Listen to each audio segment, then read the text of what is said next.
नमस्कार, मेरा नाम आलोक है। आप लाइव टीज देख रहे हैं। बिहार बिग डिबेट में आपका बहुत स्वागत है। तेजस्वी यादव, आज का मुद्दा तेजस्वी यादव। दो मेहमान हैं हमारे साथ, आरजेडी के प्रवक्ता हैं हार्जू खान जी, बहुत स्वागत है आपका। जेडीयू के आईटी सेल के अध्यक्ष हैं मनीष जी, बहुत स्वागत है आपका। बहुत हम दोनों के ही पक्ष जानेंगे। तेजस्वी यादव आज नालंदा में थे कार्यकर्ता संवाद यात्रा के दौरान। उन्होंने भी अब रेवड़ी प्रथा, देखिए देश में चल चुकी है रेवड़ी प्रथा, हम क्यों किसी एक पार्टी को कहें, सभी पार्टियों को। तेजस्वी यादव ने कहा था 10 लाख नौकरी की बात, फिर बाद में नीतीश कुमार ने कहा 12 लाख नौकरी की बात, रोजगार की बात, 24 लाख लोगों को रोजगार देने की बात। आज तेजस्वी यादव ने कहा है कि हम जो 1200 रुपए में सिलेंडर मिल रहा है वो हम 500 रुपए में देंगे, ठीक है। इसके अलावा माई बहन मान योजना, वृद्धा पेंशन को बढ़ा करके 1500 रुपए तक करने का, 200 यूनिट फ्री बिजली का वादा किया है। तो ये तमाम वादे कर रहे हैं। बीपीएससी के अभ्यर्थियों के साथ ऐसा क्यों हो रहा है, एग्जाम की मांग वो भी कर रहे हैं। तो इन तमाम वादों के जरिए तेजस्वी यादव इस बार बिहार की सत्ता की चाबी क्या अपने जेब में रख पाएंगे, क्या बिहार की सत्ता में वो काबिज हो पाएंगे। तेजस्वी यादव को लक्ष्य तक पहुंचाना है, लेकिन एनडीए भी हर जिले में अपना कार्यक्रम लगाकर अपने संगठन को मजबूत कर रही है। एनडीए फोल्ड को भी देखना होगा। नीतीश कुमार भी प्रगति यात्रा पर हैं, खैर उस पर भी पलटवार किया है तेजस्वी यादव ने। हम शुरुआत करेंगे हार्जू खान जी से। ये रेवड़ी प्रथा जो देश में शुरू हुई है, ठीक है, जब कोरोना का राज तो 5 किलो अनाज दिया गया, अब तो 1200 का सिलेंडर 500 रुपए में, ठीक है। ये मैं ही पूछता हूँ आपसे, 2500 रुपया महिलाओं को माई बहन मान योजना, 200 यूनिट बिजली फ्री, इतना पैसा कहाँ से आएगा? देखिए, सबसे बड़ा चीज मैं पहले मैं सब कुछ मैं आपके सामने कह रहा हूँ। सबसे बड़ी बात यह है कि मुफ्त नाम की कोई चीज नहीं होती। मुफ्त जो आप लोग कहते हैं ना, मुफ्त मुफ्त मुफ्त, इंसान के जरूरत के हिसाब से, प्रदेशवासियों की या देशवासियों के जरूरत के हिसाब से वो चीजें देती हैं। अब यहाँ पे मैं आपको झूठ का एहसास कराऊंगा। सत्ता में बैठे हुए लोग कहते हैं कि हम अमृत काल में जी रहे हैं, हम सबसे बड़ी पावर बनते जा रहे हैं देश और दुनिया में। ये बताने से वो थकते नहीं है कि हमारी जीडीपी सबसे बेहतर ग्रो कर रही है, लेकिन 85 करोड़ लोगों को जो है अनाज देते हैं, 5 से 10 केजी वो फ्री देते हैं। तो आप क्या है, विरोधाभास इसी बातें पे है कि आप 80 से 85 करोड़ लोगों को मुफ्त नाम की मैं चीज कह रहा हूं, कुछ नहीं होती, जरूरत के हिसाब से होती है। आप देते हैं, उसको रेवड़ी नहीं कहते। और अगर देश में कहीं भी अगर विपक्ष देता है तो आप उसको रेवड़ी कहते हैं। यह है इनका असली चेहरा, ये इनका असली चेहरा है। नहीं, मैं बता रहा हूं आपको, मैं डिफाइन कर रहा हूं उसको। और मैं बताऊं, आंध्र प्रदेश में मालूम होगा लोकसभा के साथ जो है आपको इलेक्शन हुआ था विधानसभा का भी, वहां भारतीय जनता पार्टी क्या कहती है अपने अलायंस के साथ, उनका मैनिफेस्टो था कि जो मस्जिद में रख रखाव के लिए 5000 रुपए प्रति महीना देंगे। ये उनको रेवड़ी नहीं लगता। अगर यही विपक्ष करता है तो वो कहेंगे कि तुष्टीकरण की राजनीति होती है। तो ये इनका असली चेहरा है। और यही नहीं, वहां का एक नूरी कॉर्पोरेशन भाषा है, उसके लिए करोड़ों रुपए देते हैं सालाना। किसके साथ? आंध्र प्रदेश की सरकार के साथ, विधानसभा में, जो कि इनका अलायंस है। तो वहां इनको रेवड़ी नहीं दिखता। इसलिए मैं कहता हूं कि प्रदेश में या देश में मुफ्त नाम की कोई चीज नहीं होती है। जो वंचित है, जो गरीब है, जिसको जरूरत है, कुछ दिनों के बाद वो जरूरत खत्म हो जाती है। लेकिन ये जरूरत क्यों पड़ी? आप कॉमन सी बात बताएंगे ना। देखिए, मिट्टी कहीं से खोदेंगे तब तो कहीं पे भरेंगे, ऊंचाई करेंगे, एक जनरल से मैं उसको भी मैं बता रहा हूं। 1200 रुपए का सिलेंडर है, सिलेंडर तो आपको केंद्र सरकार से ही लेना है। हाँ, आप बिहार की जनता को देंगे 500 में, ये वादा किया है। जी जी जी, चुनाव जीतेंगे तो। हाँ, मैं बता रहा हूं मैं कैसे दूंगा। तो उसका पैसा कहां से आएगा?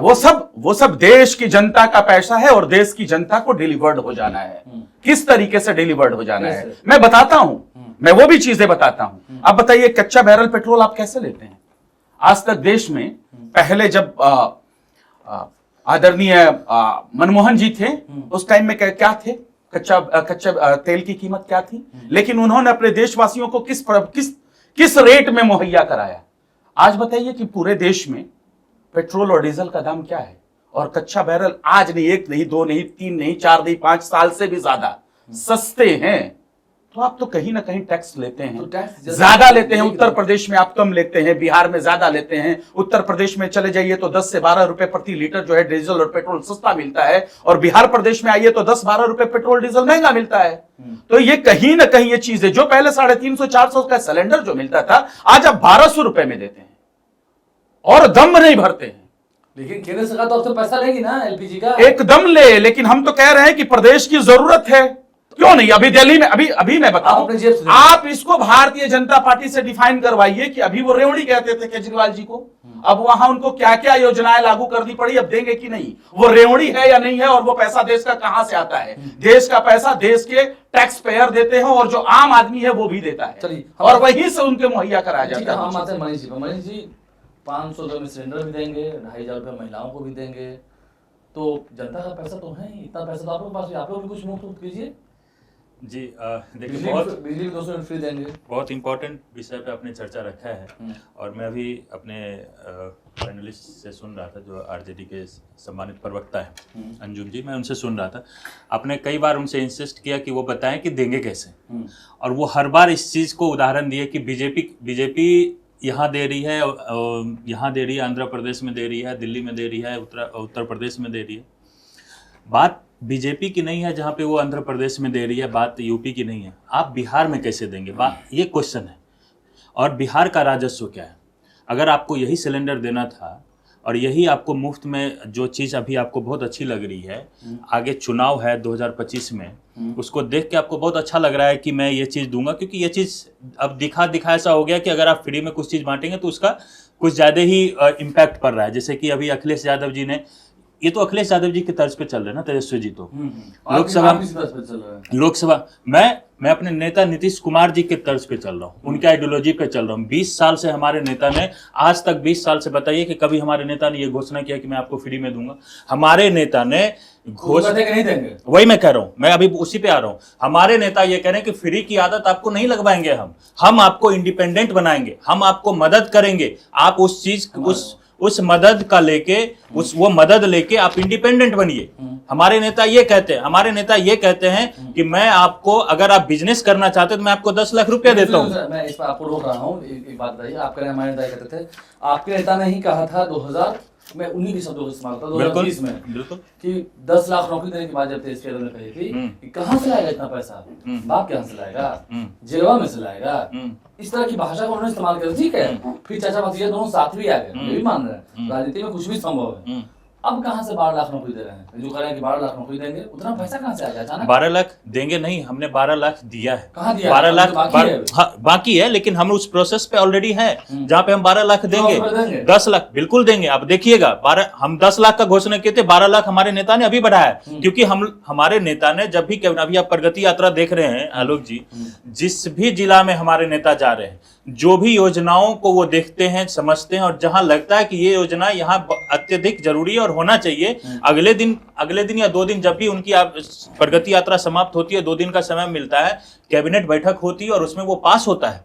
आप देखें तो हमारे नेता ने एक्सरसाइज करवाई है हर विभाग से कि आप एक्सरसाइज करके बताइए कि आपके विभाग में वैकेंसियां कितनी हैं, और अगर आप पथ निर्माण विभाग में हैं, अगर आप भवन निर्माण विभाग में हैं, तो आप ये बताइए कि कौन से स्कूल का, कौन से रोड का, कहाँ का जीर्णोद्धार होना है, आप वो हमें दीजिए। आप पैसा कहाँ से आ रहा है? मैं वही तो कह रहा हूँ, 24,000 करोड़ रुपया के बजट से आज हम 3 लाख करोड़ रुपया बजट पे बैठे हैं, तो हमारे पास पैसा है एकदम। 2,80,000 पे तो ऑलरेडी है, और अगर आप सब्सिडी जोड़ लीजिए तो 3 लाख पे हम है आलोक जी।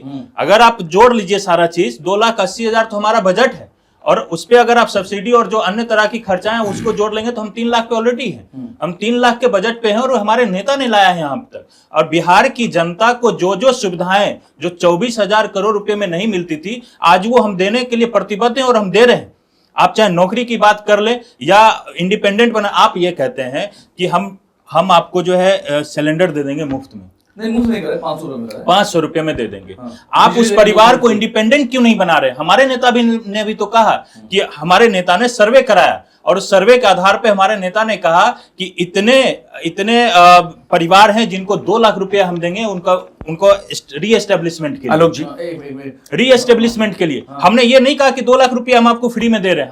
हमने उनको कहा हम 10 लाख रुपया अगर बिजनेस के लिए दे रहे हैं, तो हम ये नहीं कह रहे कि हम आपको फ्री में दे रहे हैं। आप ही के सर्वे में आया है कि 94 लाख लोग जो है, हाँ, वो 94 लाख परिवार, हाँ, 6,000 रुपए से कम उनके आए हैं। हाँ, इसलिए उसी परिवार के लिए तो चिन्हित किया गया था। गलत कर रहे हैं लोग, नरेंद्र मोदी अनाज दे रहे हैं 5 किलो अनाज, तो गलत कर रहे हैं ना, तो रेवड़ी बांट रहे हैं। क्यों गलत कर रहे हैं? ले मैं ये कर वो फ्री तो नहीं दे रहे हैं आलोक जी, नहीं आलोक वो जी, बेसिक नीड्स अगर केंद्र सरकार हो गया समझ रही है सर। कि वो जो बेसिक नीड्स है, और बेसिक नीड्स में 5 किलो अनाज से, ये बताइए 5 किलो अनाज से किसी का घर चलता है वो अपने से कमा के खरीदेगा। वही तो मैं कह रहा आपको हूँ, किसी का घर नहीं चलता ना, उसके अलावा भी उसको जीवन यापन करने के लिए और भी चीज जरूरत है। वो देंगे, अब वो तो देंगे। वही तो आपने ही क्वेश्चन किया, और मेरा भी क्वेश्चन वही है अभी तक उनसे, कि अगर वो 500 रुपए में देंगे तो उनको क्या तेजस्वी जी को मैं पूछना चाहता हूं आपके चैनल के माध्यम से, क्या तेजस्वी जी को बिहार के राजस्व का कुछ ज्ञान है? चलिए ये मैं अब पूछना चाहता देखिए, हूं। इन्होंने खुद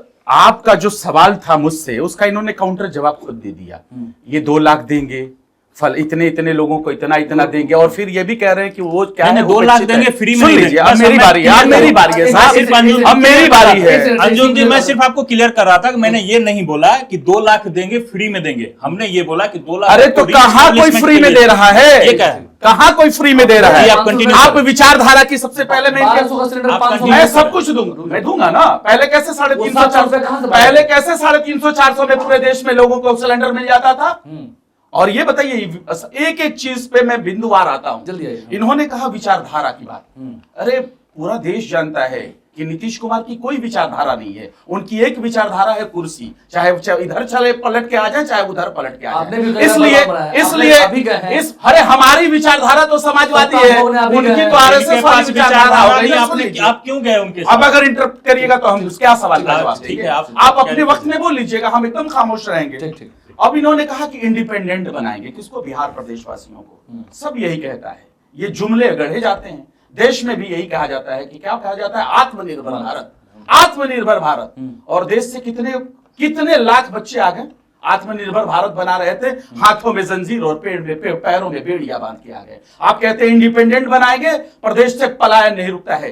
देश का पहला वाहिद ऐसा राज्य है जिसको बिहार प्रदेश कहा जाता है, जहां से सबसे ज्यादा अगर कोई माइग्रेंट होता है, कोई पलायन करता है, तो वो बिहार प्रदेश में है। ये आपकी विचारधारा है। आप कहते हैं कि हम इंडिपेंडेंट बनाएंगे, और आपके खुद रिपोर्ट में, बिहार सरकार के रिपोर्ट में आता है कि 60 प्रति व्यक्ति आय जो है बिहार प्रदेश वासियों की, पूरे देश में, पूरे राज्य, जितने भी राज्य मिलाए उसमें सबसे अगर किसी का प्रति व्यक्ति आय कम है तो वो बिहार प्रदेश है। तो ये आपको मुबारक हो, ये आपकी विचारधारा है। आप कहते हैं कि हम इंडिपेंडेंट बनाएंगे, आप इंडिपेंडेंट बनाएंगे, और देश में अगर पूरे देश में कहीं भी अगर बिजली दर यूनिट अगर सबसे ज्यादा महंगी है इस बिहार प्रदेश में, इस गरीब प्रदेश में, तो उसका नाम है बिहार प्रदेश। तो ये आपकी विचारधारा है, और आपको 20 साल लग गए किसी को। आप ठीक है, मैं बता रहा हूं, आप किसी को पलटी पे लेके नहीं आए। 10 लाख नौकरी की बात करते थे ना, हम जब कहते थे 10 लाख नौकरी भी रहा है, मैं बोल चुका हूं। नहीं, ये बोलते थे जब तेजस्वी प्रसाद यादव बोलते थे तो कहते थे बाप के घर से लाओगे। अरे तेजस्वी का शुक्र मनाइए बिहार प्रदेश के लोगों कि वो 5 लाख नियुक्तियां पत्र देते हैं और 3.5 लाख पाइपलाइन में डालते हैं, और उसको आप पूरा करते हैं। और बात होने लगी हिंदू मुसलमान के बाद देश प्रदेश में प्रगति की बात होने लगी, रोजगार की बात होने लगी। उस विजन का नाम है तेजस्वी प्रसाद यादव। और एक मिनट, ठीक है, आप फिर वही बातें। मैं आ रहा हूं, उसी पे आ रहा हूं। पैसा कहां से लाएंगे? देश के आम नागरिकों के एक एक गाढ़ी कमाई का पैसा हम उन्हीं को देने जा रहे हैं, किसी और से नहीं। क्यों नहीं? बहुत कुछ इंक्लूसिव टैक्सेस होता है। आप माचिस खरीदते हैं, कोलगेट खरीदते हैं, कुछ भी खरीदते हैं, तो क्या कोई उसमें टैक्स नहीं देता है? टैक्स पेयर के अलावा देता है ना।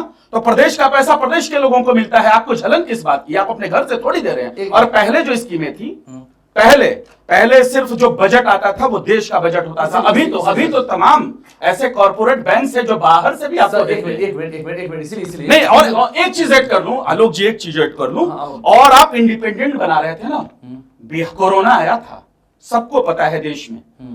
देश के प्रधानमंत्री आते हैं और एकाएक 8 बजे रात में कह देते हैं कि भारत बंद है, और बिहार के लोग अपने बच्चों को, अपने बाप को, अपनी बेटियां को पैदल चल के लेके आते हैं। और आपने क्या किया? विधायक निधि के करोड़ों रुपए आपने कोरोना के नाम पे बिहार प्रदेश वासियों की मदद करने के लिए लिए। ये मैं गलत कह रहा हूं या सही कह रहा हूं? और आपने उनका हक मार लिया जनता का। एक साल का पैसा आपने ले लिया। खाने के लिए नहीं दिया गया था, क्वारंटाइन सेंटर नहीं बनाया गया था, खाने के लिए कितने थे बताइए ना। आपने कवर किया है, आपने कवर किया है, जिले में थे। अरे आपने कवर किया है, जिले में थे सर। ये क्या मिल रहा था? खाना। अरे आम आदमी नहीं रहता, अगर आम नेता नहीं रहता जो कि किसी विचारधारा से जुड़ा हुआ था, वो अगर मदद नहीं करता तो बिहार के लोग रेंगते हुए आ रहे। एक मिनट, ठीक है, मैं यहाँ पर आ रहा हूँ। जब ये कह रहे हैं बजट की बात आ रही है, एक तो एक अच्छी बात जो हम बता रहे हैं, जो आप पर अक्सर तंज करता है कि जब 90 से 2005 का शासनकाल था, उस दौरान, ठीक है हम ही नहीं कर रहे हैं, जंगल राज की बात अलग है, वो जो लोग कहते हैं वो उनका बात है, उस पर आप भी काउंटर करते हैं, लेकिन जो सरकारी सेवक हैं जो काम करते हैं, क्या उनको समय पर तनख्वाह मिलता था? आज तो कोरोना काल आया, चाहे कुछ भी आया, उसको तो समय पर तनख्वाह मिला है। मैं पूछना चाहता हूं, उनसे जवाब है, उनसे सवाल है। मैं एक उनसे मिनट आलोक जी, मैं उनके कुछ बिंदुओं पर मैं आपको जवाब देना चाहता हूं। इन्होंने पहले बोला कि migrant Bihar is the most migrant palace. वही मैं कह रहा हूँ मुंबई के लोग आते हैं। आपने बिहार को बना के क्या दिया नीतीश कुमार को? मैं ये जानना चाहता हूँ, आपने इस प्लेस को, इस बिहार को क्या बना के रखा था? बिहार उस जम्मू कश्मीर के पंडितों से ज्यादा बुरा हाल में था, जो यहाँ का पूरा परिवार शिफ्ट हो रहा था देश के अन्य जगहों में। आपने उस मैं बता रहा हूँ, अगर सब नहीं आए हैं तो परिवार सभी आए हैं, और ज्यादातर लोग अभी जो बिहार का परिवेश है, ज्यादातर लोग अभी बिहार में आना चाहते हैं, बिजनेस करना चाहते हैं फ्री होके। कभी किसी का डर नहीं है, किसी का भय नहीं है, किसी के शोरूम से गाड़ियां नहीं निकलती है, और किसी को जो है पूरे 2-2 दिन 3-3 दिन तक अपने घर में बाहर नजरबंद नहीं होना पड़ता है। आज ये स्थिति है बिहार का। आपने माइग्रेंट करने पे उनको मजबूर किया, और हम बिहार में इंडस्ट्रीज आ रही है, बड़ी बड़ी कंपनियां देख लीजिए। अडानी ने अपने कितने लोग बच्चे बाहर पढ़ने जा रहे हैं? मैं एक चीज बता देता हूं आपको, कोई भी स्टेट उठा के देख लीजिए, माइग्रेंट सब जगह सभी जगह के कहीं भी स्टेट का, किसी भी बंगाल का लोग आपको दिल्ली में मिलेंगे, दिल्ली के लोग भी कई और प्रदेश में मिलेंगे, हरियाणा के लोग दिल्ली में मिलेंगे। मैं वही कह रहा हूँ, बिल्कुल मिलते हैं। आप देख लीजिए, अब अलग अलग आईटी सेक्टर आप उठा के देख लीजिए। अडानी इतना बड़ा समूह है, उन्होंने अपना इन्वेस्टमेंट अभी शुरू किया है, अपने ब्रांचेस लगाने से। पेप्सी, कोका कोला, सबका ब्रांच लग रहा है, बड़े बड़े इन्वेस्टर्स आ रहे हैं, इन्वेस्टर्स मीट हो रहे हैं। कहाँ सुनते थे बिहार में इन्वेस्टर मीट होता था? आलोक जी, इन्वेस्टर्स मीट हो रहे हैं, यहाँ पे व्यापार मेला लग रहा है। कहाँ सुनते थे ये चीज? आलोक जी, मेला के बाद मिला, और हम मेला के बाद मिला के इनसे सवाल करिए। मेला के बाद लोगों को, गिरिराज सिंह को क्या टेक्सटाइल्स कंपनियां मिली जो और अदर स्टेट में मिल गया? आप बताइए। आप गिरिराज सिंह की बात क्यों कर रहे हैं? क्यों नहीं? आपके सत्ता में डबल इंजन की सरकार है। आप डबल इंजन की सरकार कहते हैं। दो मजबूत डिप्टी सीएम किस लिए है? स्पीचेस देने के लिए है क्या? अब सुन लीजिए। मैं अपनी ही सरकार की बात कर रहा हूँ। गिरिराज सिंह टेक्सटाइल मिनिस्टर है, फिर चिराग पासवान कभी बोले फूड कॉर्पोरेशन मिनिस्टर है। क्या आप मखाना का वो नहीं मिल रहा है आपको? इस बार बजट देखें ध्यान से, क्या कितना पैसा मिला बजट पे? बिहार को घोषणा मिला है या बजट के लिए पैसा मिला है? सवाल ये है, आप ये 70,000 करोड़ रुपए सबसे पहले बजट में। पहला बजट नहीं, ये वाली बजट की बात करिए, इस बजट की बात करिए। मैं वही आपको घोषणा मिला है। अरे आपके फाइलों में मौसम गुलाबी है साहब, आपके फाइलों में मौसम गुलाबी है। अच्छा ये बताइए, इससे पहले मखाना बोर्ड का आयुक्त तो गठन तो जरूर हो गया, इससे पहले मखाना का कॉर्पोरेटिव था या नहीं था? पहले ये बताइए आप मुझे, मैं बिहार में था या नहीं था? आप 20 साल से झक मरा रहे थे, क्या? इंटरप्ट नहीं कर रहा था मैं, आप इंटरप्ट कर रहे हैं तो मैं आपको बता देता हूँ। जब आप कह रहे हैं कि आपको मिला क्या, अल्टीमेटली आप यही कहना चाह रहे हैं कि अल्टीमेटली घोषणा हुआ, तीन मोस्ट इंपोर्टेंट एक्सप्रेस वे का घोषणा हुआ। आप जाके देख लीजिए, आप अगर आप साइट पे नहीं गए तो तीनों एक्सप्रेस वे पे काम शुरू हुआ। वो कब का है आप? वो भी डेट बताएं। आप गए? मैं पिछले उसकी बात कर रहा हूँ। आप कह रहे हैं कि मिला क्या, मैं वही कह रहा हूँ। आप मैं वही कह रहा हूँ ना कि आप जाइए, नहीं हो तो मैं साइट बताता हूँ जहाँ से स्टार्ट हुई। क्या वहाँ जाके आप ये, और जिस दिन जाए तो जरूर इसी लाइव सिटीज पे आके बोले कि इम्प्लीमेंटेशन शुरू हुआ है। एक मिनट, आपको लगता है नीतीश कुमार भले प्रगति यात्रा करें, लेकिन ठीक है, आप करें हम नहीं बांटेंगे, नहीं देंगे, लेकिन वो देंगे। आपको लगता है कि आपकी सरकार चली जाएगी, वो आ जाएंगे सत्ता में? नहीं देखिए, मुद्दे पे जो इश्यूज पे हम लोग डिबेट करना चाहते थे, हम उस पे फिर से पुनः वापस आना चाहेंगे। और मैं आपको आपके सवाल का जवाब देना चाहता हूँ। देखिए, विपक्ष खुद बिखरी हुई है। मैं अभी दिल्ली के प्रदेश के चुनाव में था, आपको पता है आलोक जी, मैं अभी उस चुनाव में था, वहां प्रचार कैंपेनिंग कर रहा था लगातार। वहां पे विपक्ष की स्थिति ये थी कि बीजेपी और जहां पे एनडीए का कैंडिडेट लड़ रहा था, वहां उनको वॉक ओवर टाइप का था। इतना स्थिति खराब क्यों हुआ? क्योंकि खुद ही जो महागठबंधन है, जिसको आप कहते हैं कि विपक्ष, वो खुद बिखरा हुआ है। कांग्रेस बिल्कुल, मैं कह रहा हूं ना, मेरी जेडीयू हारी है। कितना अच्छा प्रदर्शन, 19,000 वोट से हम लोग हारे, 19,620 वोट से। ठीक है, मानते हैं वहां का लोकल का जो भी इश्यूज रहा होगा, हम बिहार से जाके कैंडिडेट दिए हैं, उसके पक्ष में चुनाव लड़ रहे हैं, वो अपना एक है, हमारा एनालिसिस करेगा। लेकिन मैं ये कह रहा हूं कि विपक्ष जो स्थिति में है, क्यों हार गए?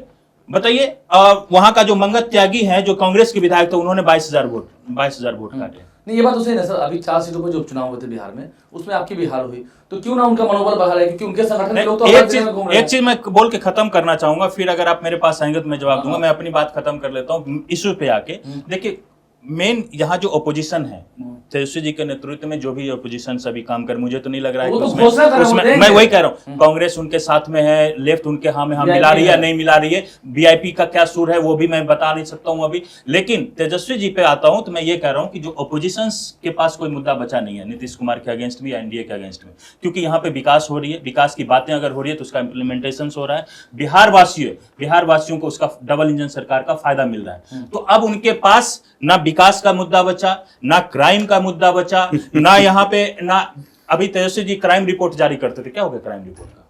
100 लोग 100 डेली जाते थे ना, क्या हो गया उनका? आज भी किया है। मैं ये कह रहा हूँ, बस मैं खत्म करूं। करूं। उनके पास अब कोई योजना वो बचा नहीं है कि किस मुद्दे को लेके किस मुद्दे को लेके जाएंगे। तो अब वो आ गए हम फ्री में रेवड़ी बांटेंगे। हो गया अगर भाई साहब का अगर हो गया तो मैं बोलना चाहूंगा, बिहार की जनता है, उन्हें पता है कि रेवड़ी, अरे बिहार की जनता ने 42 सीट पे आपको लेके रखा, फिर भी आप बोलते हैं बिहार की जनता है। मैं बात खत्म कर रहा हूं, आप अपनी रखेंगे तो उनके पास कोई इश्यूज है नहीं। तो अब ये चीज, लेकिन ये चीज बिहार में कोई काम कर, क्योंकि हम लोग जाएंगे डेवलपमेंट के इश्यूज के साथ, डेवलपमेंट के साथ में जा रहे हैं, और इनका ये कोई भी काम करने वाला नहीं है। आप एक बार देखिए, इन्होंने कहा कि उनका क्या हो गया जो आप क्राइम बुलेटिन निकालते थे, तो मैं सिलसिलेवार थोड़ा पढ़ देता हूं। और ये कहते थे कि बिहार को क्या बना के रखा है, तो एनसीआरबी का डेटा उठाइए, वो राष्ट्रीय जनता दल का डेटा नहीं है, वो भारत सरकार का डेटा है। और अगर शर्म आती है तो अपने मुंह पे मार लीजिएगा। एनसीआरबी का डेटा बताता है 2005 से पहले